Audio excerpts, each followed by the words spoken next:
Então é isso, Siqueira. A gente está acompanhando esses casos dos nossos correspondentes. Agradecer o Zé, que sempre traz notícias em primeira mão. Volto com você, Siqueira. Obrigado, Eduardo Sampaio. E o nosso correspondente, o Zé. O jornalismo mudou um pouquinho, né, Eduardo? Olha, rapaz, ao vivo, da Rússia e os Scamparini. Aí agora, nosso correspondente, Zé. Fala, Zé. Agora, depois do correspondente Zé, vamos pro pica-pau. Olha. Me diga mesmo. Olha pra isso, gente. Acabou o jornalismo. A Bárbara não faz barba mais.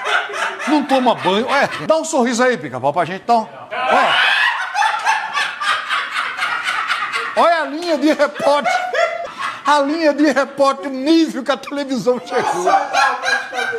Olha o nível da televisão que chegou. Olha o nome pica-pau. Nosso correspondente